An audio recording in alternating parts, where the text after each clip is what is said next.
The tragedy of Nigeria began in 1986 when we did the structural adjustment program. When we were persuaded to devalue our currency every week for 32 years. When I went to school, and many of you are here, the naira was $1.50. The naira was almost £1 sterling. They came here, persuaded some brilliant men from Harvard and the World Bank that weekly devaluation was wonderful. 32 years of devaluing your currency until we hit 527. And they were still telling us that the naira was still overvalued. That brought poverty, misery upon us. Then interest rates went to 30%. So nobody could build a factory, start a farm, produce anything, or create jobs. Because every time you bring in a shipload of rice, you also bring in a shipload of unemployment. Because you are transferring your wealth to sustain other economies. Somehow, Nigerians didn't notice it. So we became a nation of importers. Toothpicks. Each year it cost us $18 million. Importing toothpicks. Tomato paste, $400 million. So you talked about tomatoes now. One basket in town now is less than 2,000 naira. The farmers are losing money because the processors don't have enough funds to set up factories. They are going to do tomato paste. It's food-grade stainless steel. You can't just use anything because you'll be putting poison in people's stomachs. 2 factories have started off. I believe by the middle of next year, we can comfortably tell importers of tomato paste to stop. But when you do, you make enemies. Even the rice we're trying to reduce, we have enemies, heavy enemies, people who can kill if they have a chance, because you're spoiling their business.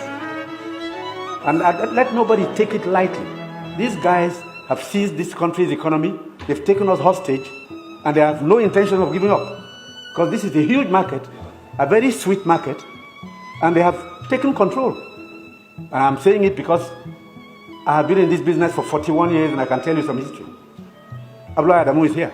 Import milk, sugar, toothpicks, toothpaste, handkerchiefs, pencils. We don't make. To cure Nigerians of that malady will take a while. It will take a strong government. That's the truth. And they are not happy that we're cutting down. When we cut down, they lose money there. So you see all sorts of publications. We're telling lies. We're not growing rice. We're trying to demoralize the local farmers and make sure that the economy fails. That's the story of imports. Now, I read a story recently in the newspapers. The French ambassador, the champagne ambassador in Nigeria, gave an article to The Guardian. He said Nigerians love life. We're the biggest consumers of champagne on planet Earth. More than the French who make it. There are parties you attend in some places where they only drink champagne. Of course, the individual is free to spend his money, but his money comes from Nigeria's commonwealth.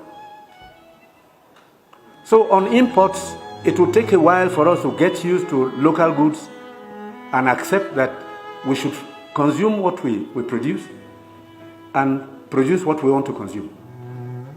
So I take your point. We have to take stern measures to cut down on imports because these young boys and girls who have no jobs today are not going to allow us to carry on enjoying life at their expense.